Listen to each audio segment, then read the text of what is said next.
And hello and welcome to another Practically Clojure with me, John Stevenson.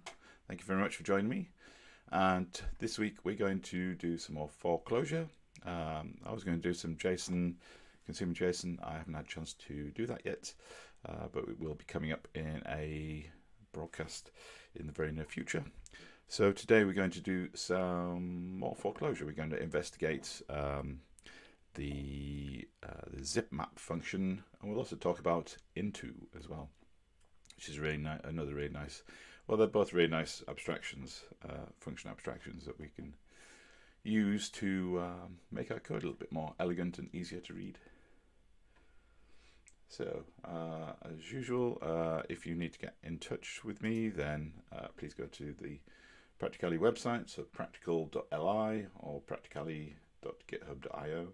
It's the same page, and there's all links to the study groups, the books I'm working on, and the videos I've done. And you can also get in touch with me via the Slack community, as a Practicalli channel, or any of the other like topic-specific channels you want to reach out to as well.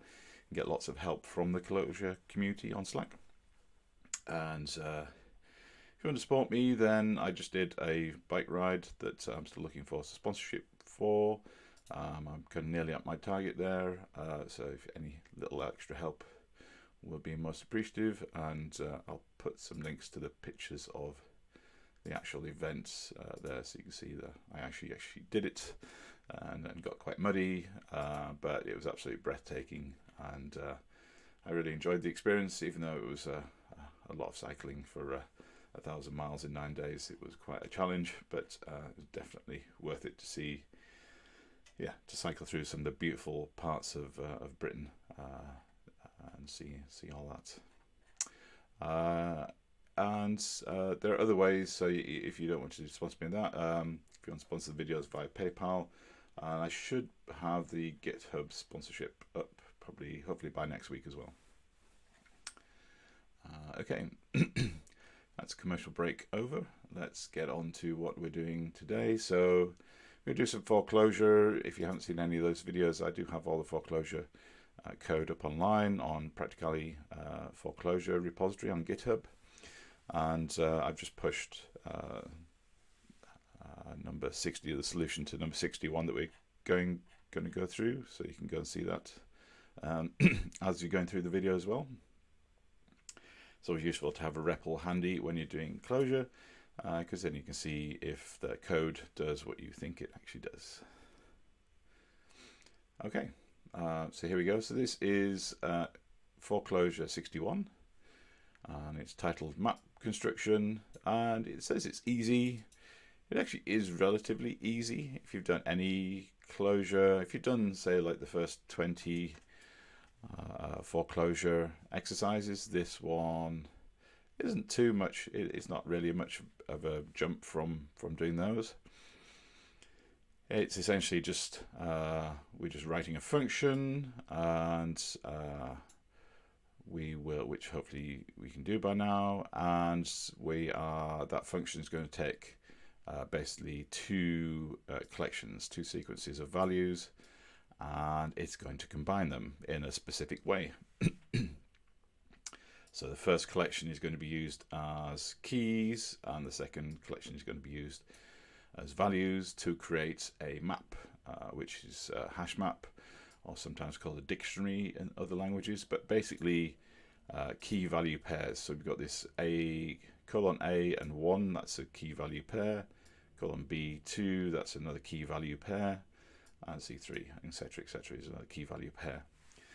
And so that's the kind of the legal, it's the correct syntax for a map is it must have two values, one being the key and one being the value. You can use the key for the key. You can use here. We're using a keyword, but you can also use numbers. So we've got a number here, and we're also using a keyword there. But you could also use a string.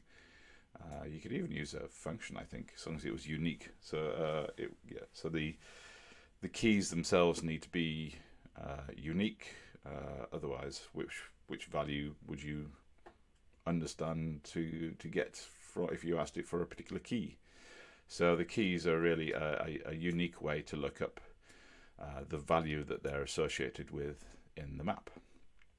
And so the keys are always going to be unique, and but the values can be the same. So you could have 1, 1, 2, 1, 3, 1. That would be a perfectly legal map. It might not be very useful, but it is perfectly legal to do that. And the thing that does make this just a little bit trickier is that we've got this special restriction of using zipmap. And as you can probably guess, zipmap is actually just the answer. So that would make it really, really simple. Excuse me.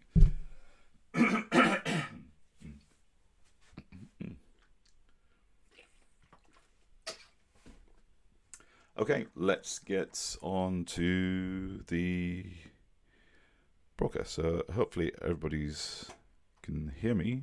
Is anybody out there today? 2 people watching. Feel free to ask any questions in the chat or just say hello, so I know that this broadcast is reaching you. We had a bit of an issue last week with it not broadcasting, but I think everything's working okay. Yeah, it looks like it. Okay, let's get on to some code. Where did I put my editor? So as usual, I'm going to be using spacemax, Emacs. You don't need to. There's a whole range of tools, developer tools you can use, but I find spacemax to be the easiest one for me. So I've copied the challenge, the 4Clojure challenge, into its own namespace here. So it's in the folder 4Clojure, and then in the file 061 map construction, just the title of the 4Clojure challenge, and then just the details from that 4Clojure test as well, and then the tests that we need to make pass. So we need to put something in here to replace these 2 underlines with our function that we want to call, that will take 2 arguments. So all the tests take 2 arguments, and so it's a fairly, there's nothing complicated in the tests themselves. Once we get one test passed, we should be able to pass all the other ones. So as we can see here, let's just fire up my REPL. There we go. If we just put zipmap in as where the placeholder is, where those 2 underscores are, then that should give us the answer. You should be able to just do. You should be able to get equals true, because this expression evaluates to the same result as this. So basically, that expression generates a map, just like that. So let's just double check that. I'm just going to evaluate that as a comment, and there is true. So zipmap is doing the same thing. It is solving it for all 3 tests. So yeah, great. If we could use zipmap, we'd be done, but that wouldn't really teach us anything. So because they're excluding zipmap from us using it as the answer, then we have to go and understand how zipmap actually works. So let's just jump to a browser for a minute. There we go. How do I do that? There we go. Excuse me. There we go. I can speak. So if I want to find anything in Clojure, I just type Clojure in the browser, and then zip map. And we get Clojure docs, usually is the first answer. There we go, so let's have a look at that. So it returns a map with the keys mapped to the corresponding values. It takes 2 arguments, so that's pretty much what we kind of got from the tests, and there's some examples here. So you've got a sequence of keys and a sequence of values, and it's just going to squish them together to make this map. So it's pretty straightforward from what it's actually doing. So the usability of this function is nothing strange, I don't think. Here we're just using zipmap to make some HTML with some styling. So we've got we're going to repeat this styling, and then we're just going to use zipmap to attach styling to each of the sections of our HTML that we're generating. That's quite a nice idea. So I guess that reduces a need for a lot of boilerplate stuff. You can just generate your Clojure. You can generate your HTML just using a nice little Clojure structure, Clojure function. And so yeah, so it's quite nice as part of the kind of general data transformations you can do with Clojure. There are lots of things you can do there, and there's some examples here. So if you wanted to, there's interleave as well. So if you wanted to, put things in between things. So we got temperature, hot, color red, and fruit grape. So that's kind of doing a similar kind of thing. Wonder if we could use interleave. Oh, the interleave, and then it's going to put the results of the interleave into a map. Interesting stuff. And so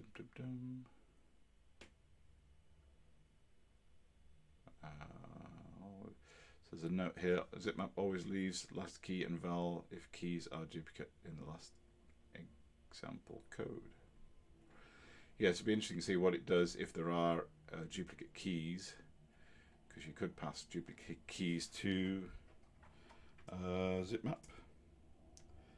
Let's see.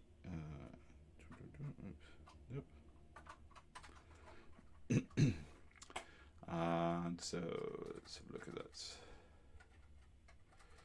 Let's just see. So we do zipmap. We do A, B, A. So if we have a duplicate key, what's it going to? Is it going to complain? What's it going to do? So it just ignores that. Oh, that's interesting. So it's actually replacing the first association it's doing. So it's going to associate A with 1, so the keyword A with 1, and then the keyword B with 2, but then it has the keyword A again, so then it's going to replace the first pair of keyword A1. It's going to replace that with keyword A3, so it's actually dropping that first one, so it's overwriting that one. So if you are going to process a lot of data, it might be useful to check whether your keys are all unique before you do zipmap. So that's a useful tip there. And so you could put them, if you didn't care about the duplicates, you could put them into a set, a unique set first, and that would be a quick way to make sure that they're all unique keys. Or if you needed to pick out the duplicates, then obviously you'd have to do a little bit more work to find out where the duplicates are, and possibly rename them as well. So you might need to traverse, iterate through your collection of keys first.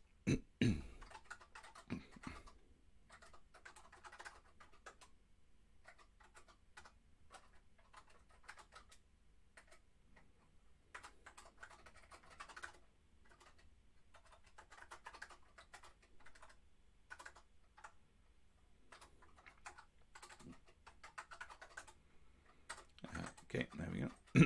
Any questions? Excuse me. Must be coming up to winter. I'm starting to get a bit of a cough.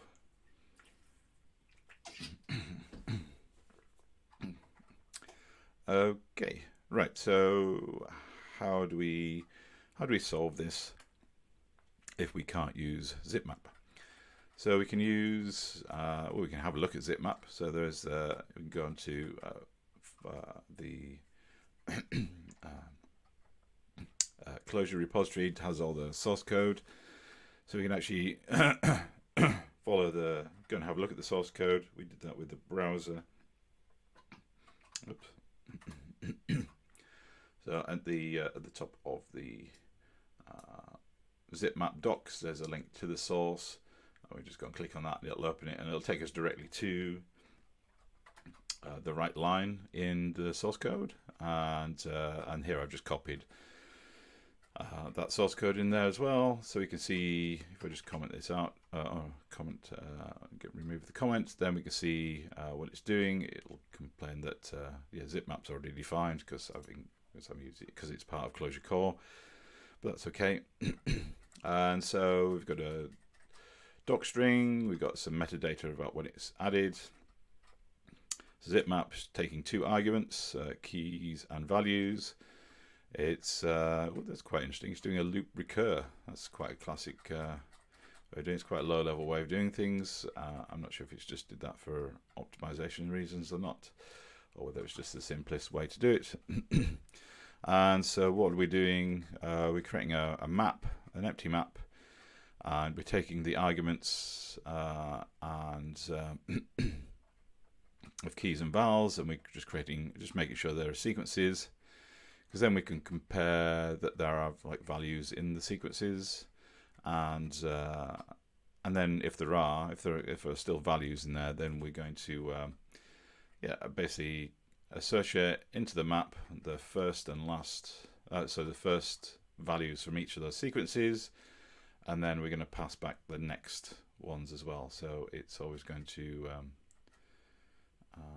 it's quite interesting. This was written quite a while ago. Yeah, okay. So it's using first and next rather than first and rest. Interesting. And then when it's finished, when there are no more values, or if one of these has fewer values, whenever the shortest sequence or collection has come to the end, then we'll just return the results of map. So it's pretty simple. Basically, yeah, it's just basically it's iterating over the 2 collections, the 2 sequences of values we've got, and just grabbing the first one, making them a pair, and moving on to the next pair, and the next pair, and the next pair. So it's pretty straightforward. Let me just put that back as a comment. Oops. Too many undos. There we go. So yeah, so we want some kind of recursion, and we need to generate the result as a map. So essentially a zipmap is an iterator of a sequence of keys and values using loop recur, and we just associate this pair of values. So I did think about partition. I'm sure I'm obsessed by partition. I don't know why. I just think it's a really neat function. But there's partition by, group by. There's other kind of ways to kind of group them, but they're kind of only working on a single collection. We want to work across 2 collections as well. And one of the things that sprung to mind is when you've got more than one collection, then I use the map function quite a lot to be able to like map functions over several collections as well. So that's where I kind of took it back to basics. Well, just like forget about how zipmap has been implemented here. It's pretty straightforward. But if we want to just simply iterate over 2 or more collections, well, in this case, just 2 collections, then that's something that map does really well, the map function. So we want to take the first element from each of the collections, pass as an argument, combine those elements into a pair of values and keep them safe. And all this to me like screams of map, because that's kind of what map is doing all the time. And then we get the next element from the pair, and then continue to one of the collections is empty. So if we combine map with vector, and vector is an argument that is just going to create a vector from values. We can do that. So we could map a vector across those values, and it would give us the right pairings.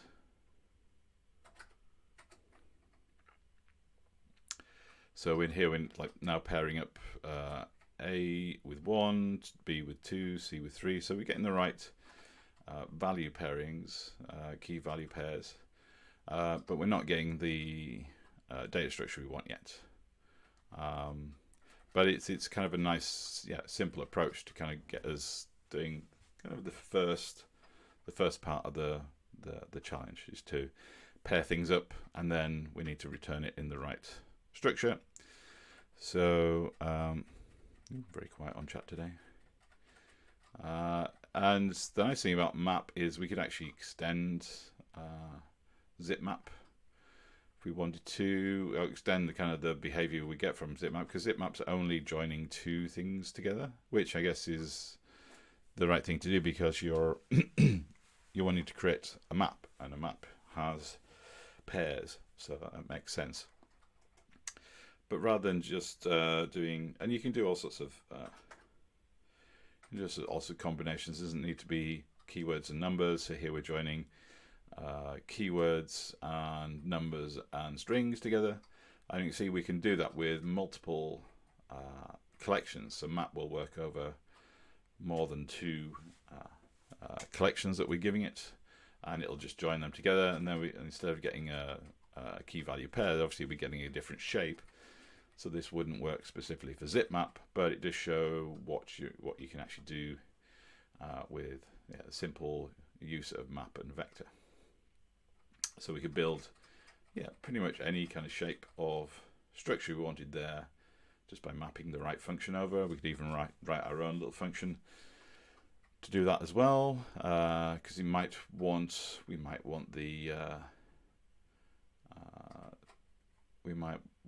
the first collection to represent the value. The first collection we give it might actually represent the values, and then the second one the keys, or the second and third one represents a map that we associate with the key.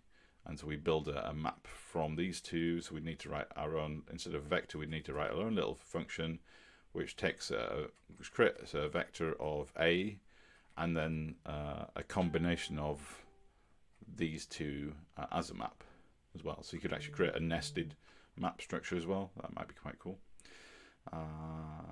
So it's a map, and whatever function we use gives us a quite flexible approach. And as you've seen, if one of the collections is shorter than the other, so we've got A, B, C, it only has 3, so it's only going to create 3 pairs, or three sets, three collections of 3 groupings of values together, and because there is no fourth one in this thing. So as soon as it gets to the end of this collection as argument, then it'll say, okay, I haven't got any more, so we'll stop here and just return what we've got so far. Hopefully that is pretty clear.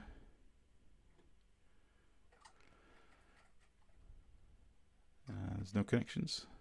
Nope. I hope everybody's watching the right broadcast. Oh yes, it's still working. There we go.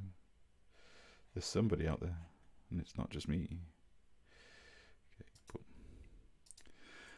Okay, so but we're still not returning the results as a map, which is not going to help us solve the challenge. So what else can we do? So rather than using map, with vector, then we can use hashmap. So hashmap is the function that will create a map.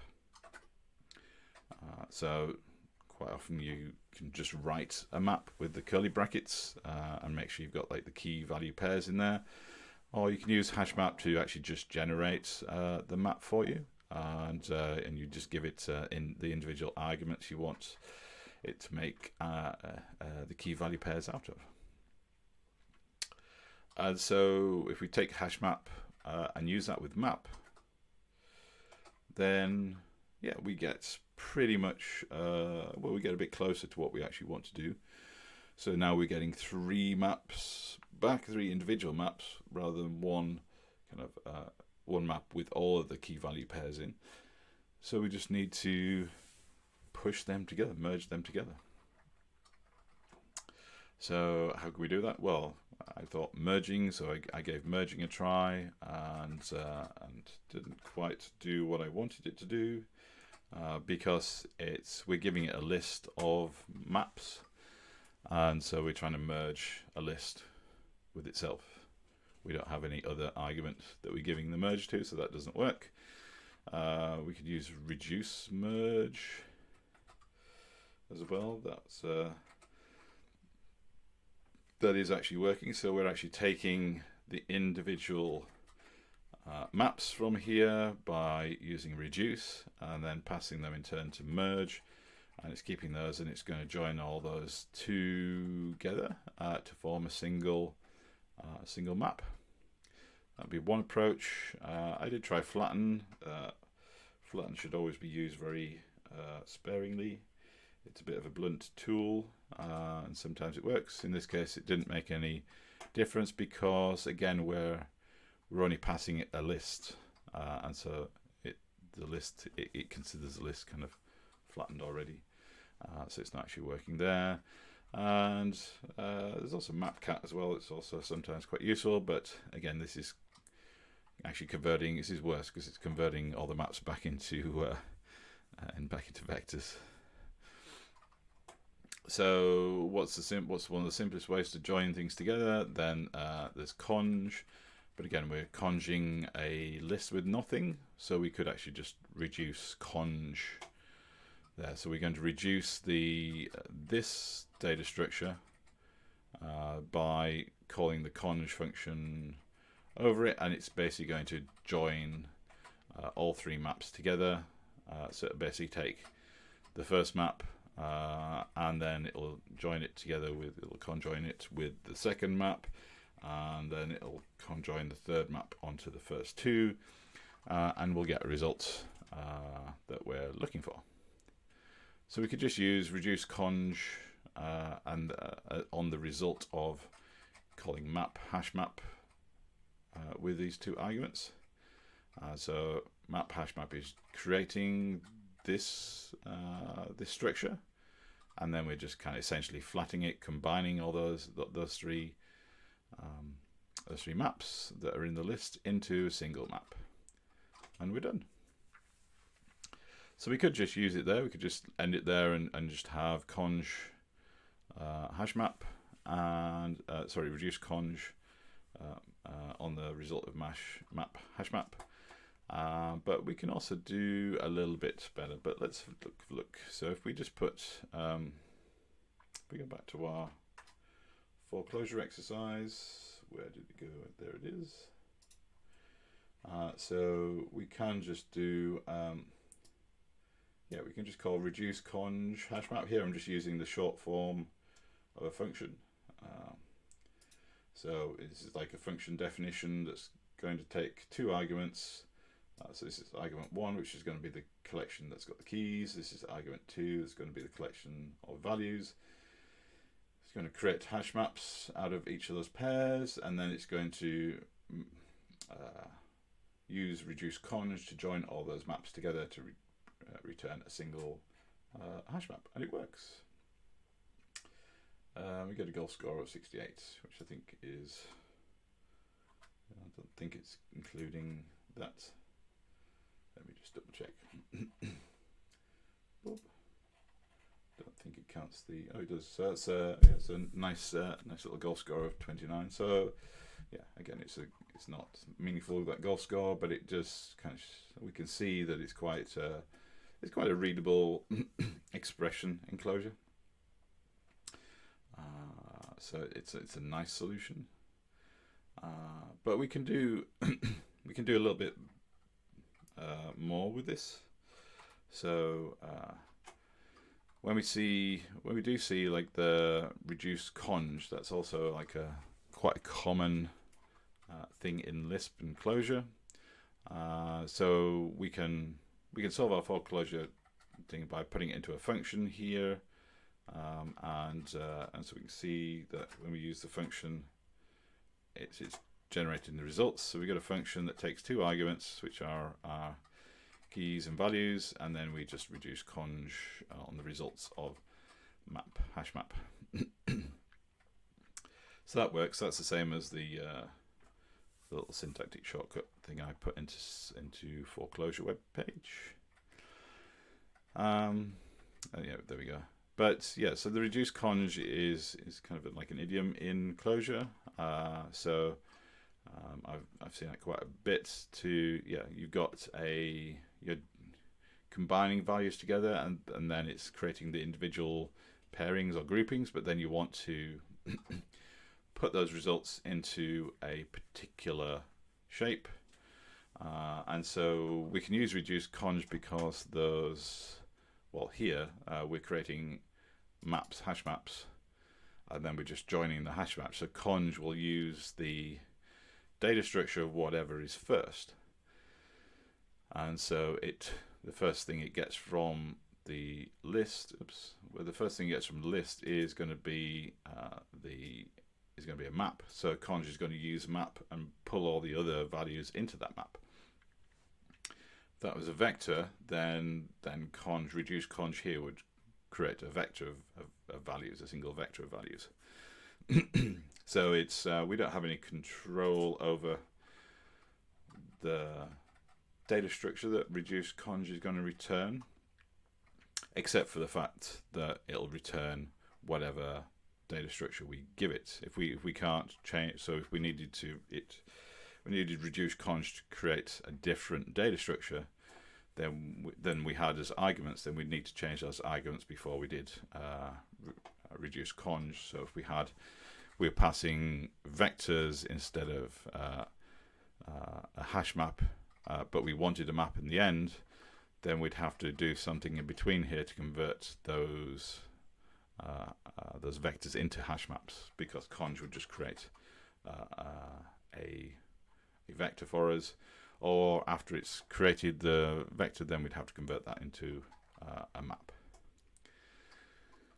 And so we run into this quite a bit. So in Clojure, there's a nice function called into, which allows you basically to take the result of something, the result of calling a function or a nested function or a combined function, and put that into a particular data structure. So here we could either use map hash map, or we could use map vector in here as well, because it doesn't matter what the structure is, as long as we're getting the pairings of values, which is what map is going to do for us with hash map or vector. Then it's going to take the result and put that into whatever data structure we give as the first argument to into. So into is taking an argument of a data structure, like an empty data structure. So this could be a map, a list, a set, or a vector. And then the next argument is whatever the result of that is. It's going to put that into the empty data structure that we've specified. So that's basically how into works.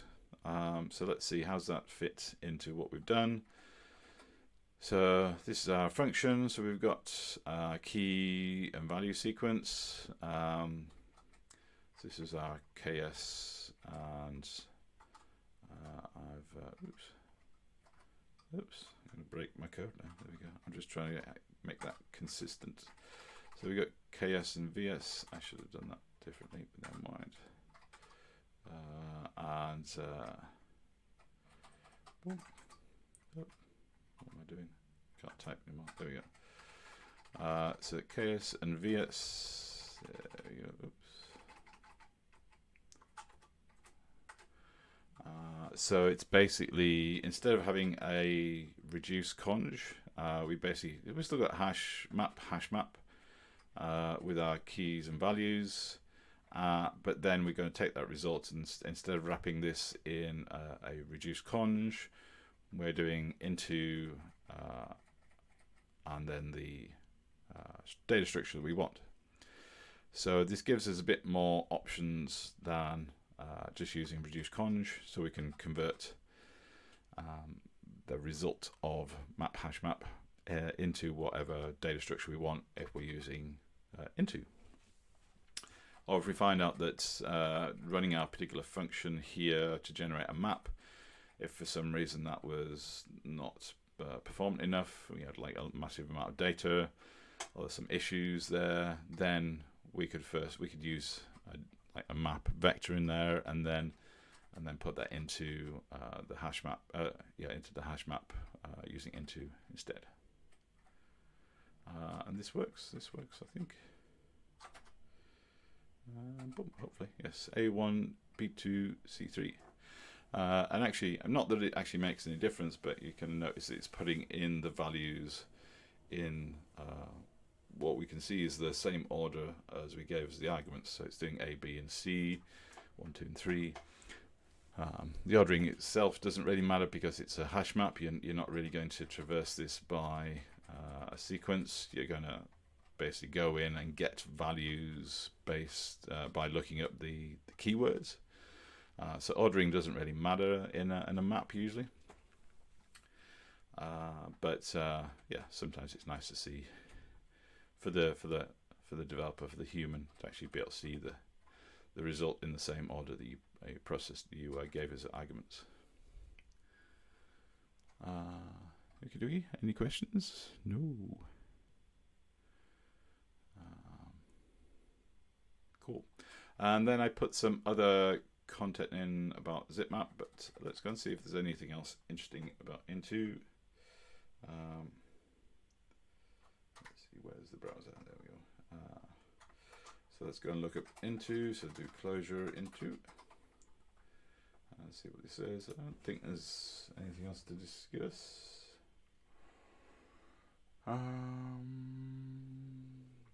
You can use a transducer. We haven't really covered those in detail, but that's a good topic I think to cover soon.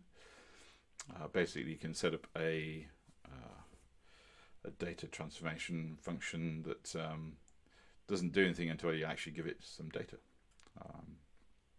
That's a very simplistic definition of a transducer, but we'll cover that more in another broadcast.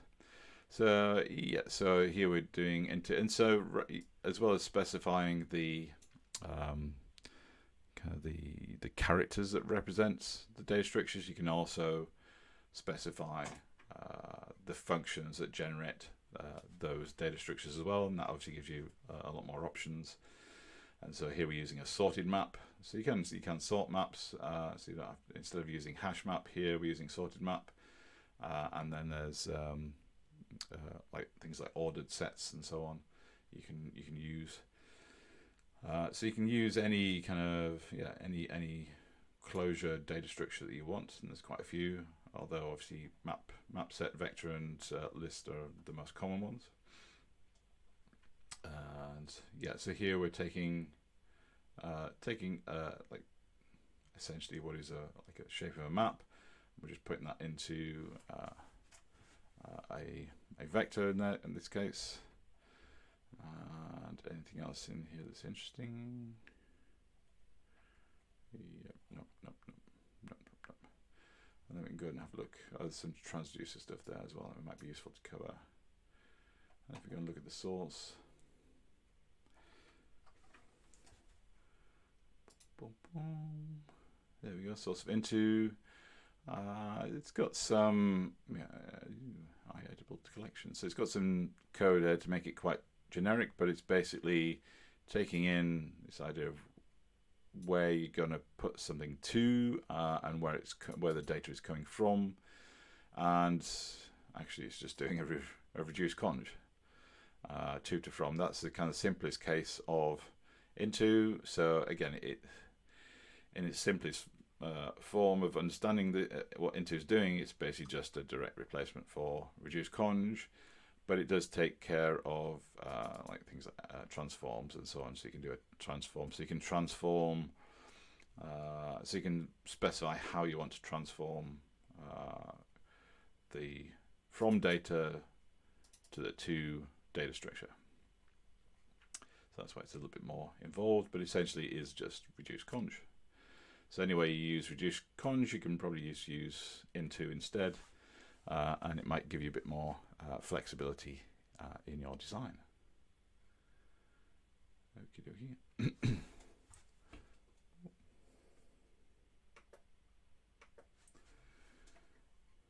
Any questions? No questions. Everybody's quiet today. Let's see. Okay, yeah, so there was just a few other points. Just some notes I've kind of found on when to use zipmap. I probably need to go through these a little bit more in detail, but yeah, so zipmap, when you want to construct a hash map from separate sequences, and the output is a hash map. So essentially, when you've got two collections and you want to make a map out of it, that's when you use zipmap. If you want to do anything different from that, then you can use map with vector or any of the other kind of functions that generate a collection, and you can get like different kind of results. Obviously, still conceptually we're joining collections together, sequences of data together, but we have a lot more flexibility with using map. You can see, yeah. So it's yeah. If you just have something simple, then zipmap is just a nice, easy thing to do. If you want something more complicated, then we've got map and so on. And map vector is lazy as well, so you get so you can deal with bigger data structures and infinite sequences and so on, which I'm not sure if you can do. Oh, so you can do that with, if you do seq zipmap then, or lazy sequence with zipmap, you should be able to do a similar kind of thing, but again, that's just adding extra to zipmap, whereas it's kind of built into map itself. Any other things? I think that's it. I think there's just more examples there as well. I'll tidy this bit up as well. So yeah, so there's our answer. That's not the right goal score. Well, it might be actually. That's the kind of the nicely written out answer that we've got. So basically we're going to put into a map the result of calling map, hash map. Or we could call it vector or hash map. I think that still works. Let me just check this is actually working. Make sure I'm telling you the right things. If in doubt, check the REPL. There we go. Especially on a Saturday morning. There we go. So let's put that in. So it's nice. Hopefully it's nice and readable. So we've just got function definition here. It's taking two arguments. And is it working? Is it going to work? Yes. So it still works. Thank God for that. There we go. And so yeah, you can just do. You can also use revert. So you couldn't use reduce conj in here. You'd have to change this obviously to a hash map, but then you could use reduce conj in here. Conj, and that would work as well because conj is taking the hash map as the first argument, so it'll create a hash map.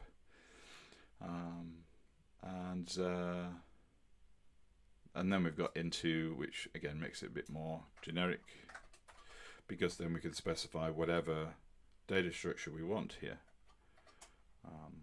And so we've got a bit more flexibility, and so we could put back vector in there or any other kind of data structure that we felt was most appropriate in that particular map expression. And then we just get into, or just use into to put it into a map. Cool. Okay.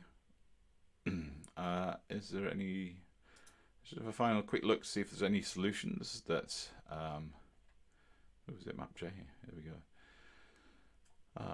So this is zipmap. It's essentially calling itself. So this is an iterative function. A little bit more low level, not quite as low level as loop recur. But yeah, so basically it's getting the it's getting the first key and the first value and associating them with the results of calling zipmap again, but with the rest of the values. So it's going to go round and round and round and round until it hits empty. Then it's going to return a map, and then it's going to associate into that map all the results of recursively calling zipmap j, and it's going to just like feed all those pairings back into that map, and you get the results. Symbols. And there we go. This is using an array map. So this is using interleave. So yeah, you could use interleave instead of map. Yeah, I don't know if there's any performance differences there or not. Probably not. And yes, and then it's just applying array maps. It's just, instead of doing reduce conj, it's basically applying array map to the results of that.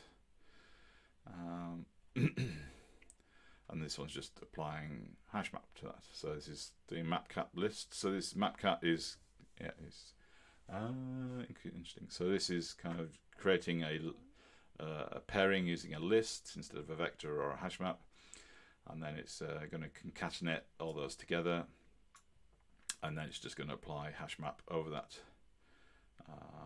And this is just into, yeah, that's kind of what we have ourselves. So there isn't really anything different, I don't think. Oh, interesting. So somebody's done a comp. So we're going to interleave, and then the results of the interleave, we're going to do sorted map and apply. Yeah, so we're going to apply sorted map onto the results of interleaving the arguments. Yeah, that's kind of nice. It's a nice functional composition there. I'll make a note of that. There we go. That's quite nice.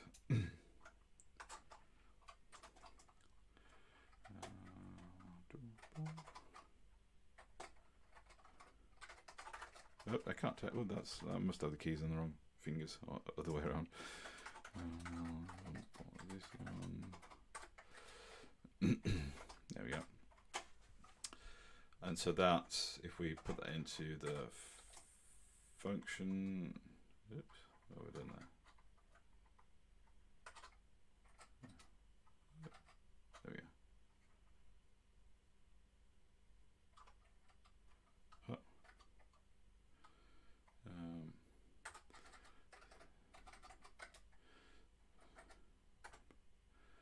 There we go, that's better. And then we gave it the values, so we call it like this, A, B, C, and 1, 2, 3.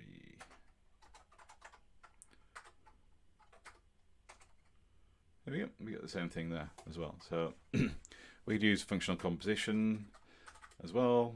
That's quite nice, makes it nice and straightforward. Although, yeah, this is quite clear as well, so I don't think there's much difference there, really. I think this gives us a little bit more flexibility because we can specify what we're doing here. Although, yeah, we can do that as well. We can how we change whatever data structure we do in here. Obviously, is going to be what it creates in the end. So let's create a sorted map. We do, yeah, so we do hash map in here, sorted map. I think there's quite a few other maps as well we can create. Cool. Okay. Well, I think that's everything. If there are any questions, there are not questions. Yeah, maybe there are questions towards the end. If you have any questions about this, feel free to reach out to me. I am pretty available at the moment. If you want to hire me, that would also be interesting as well. And so again, you can reach out to me via the Practical website. It's got some ways you can reach out to me. So via the Clojure in Slack is a pretty easy way to do that. Feel free to mention me or even send me a direct message, or you can contact me on the Practicalli channel.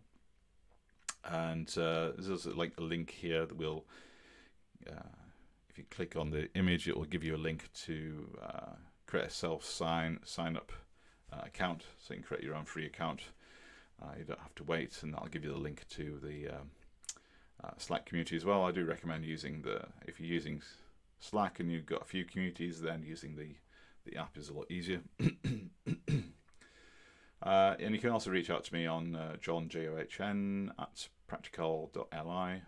If you've got any questions and you want to ask, and you don't want to do it in a public forum, that's quite happy to answer questions around the 4Clojure or any of the case studies, any of the study groups we're doing, or anything in Clojure.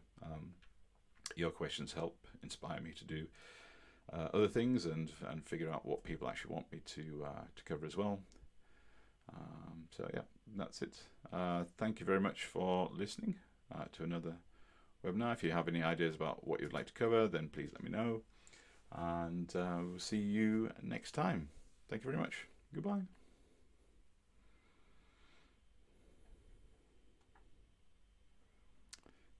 Boop, end stream.